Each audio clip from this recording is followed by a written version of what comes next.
Hello जुले सलाम।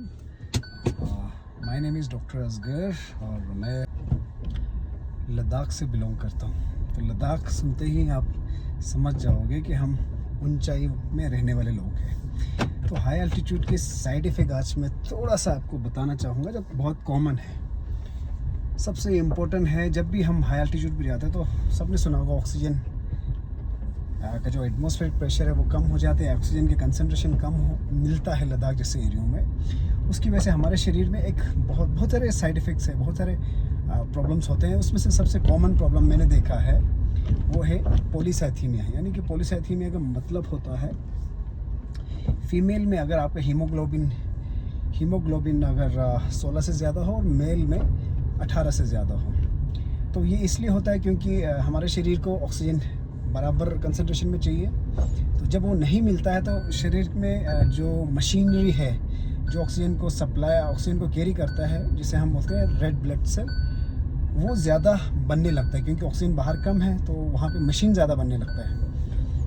उसकी वजह से हमारा हीमोग्लोबिन जो है वो बढ़ जाता है। अब पॉलीसाइथीमिया कैसे पता चलेगा, डायग्नोस कैसे करते हैं, उसके लिए हम एक सिंपल टेस्ट होता है CBC। उसमें अगर आपका हीमोग्लोबिन जो बताया हुआ वैल्यू से ज़्यादा हो तो आपको डायग्नोस किया जाएगा पॉलीसाइथीमिया।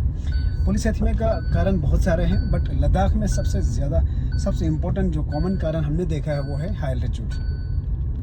तो उसके वजह से आपके शरीर में क्या क्या साइड इफ़ेक्ट्स होंगे, उसमें नंबर 1,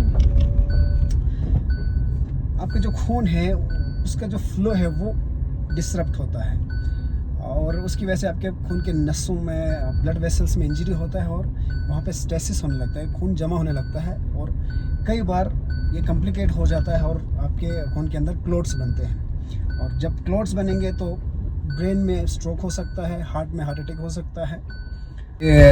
शरीर के हाथ पैर में जो खून की नसें हैं उनमें क्लोट बन सकता है।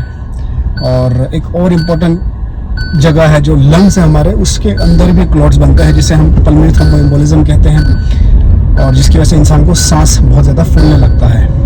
और आपका हीमोग्लोबिन 19 के आसपास, 18 से 19 के बीच में है, तो उसमें आपको, अगर आप एसिम्प्टोमेटिक है, आपको कोई सिम्टम्स नहीं है, तो आपको पानी बहुत ज़्यादा पीना होता है। पानी आप हाइड्रेशन मेंटेन करोगे, मेरे कहने का मतलब ये है।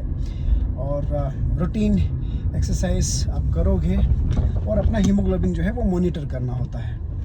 दूसरी चीज़, अगर आपका हीमोग्लोबिन 20 से ज़्यादा है और आपको सिम्टम्स आ रहे हैं, यानी कि आपको सिर दर्द हो रहा है, चेस्ट में दबाव महसूस कर रहे हो, या आपको कमज़ोरी महसूस करते हो, फटीग महसूस करते हो आप, और सिर भारी, चक्कर आना, ये चीज़ें अगर आपको हो और साथ में हीमोग्लोबिन आपके 19 से ऊपर है तो आपको शरीर से ब्लड को निकालना होता है, जिसे हम फ्लेबोटमी कहते हैं। एक सिंपल प्रोसीजर होता है, आपको ब्लड बैंक में जाके ब्लड निकलवाना होता है। और कई बार डॉक्टर रिस्क फैक्टर को देख के खून पतला करने की कुछ दवाइयाँ भी देते हैं।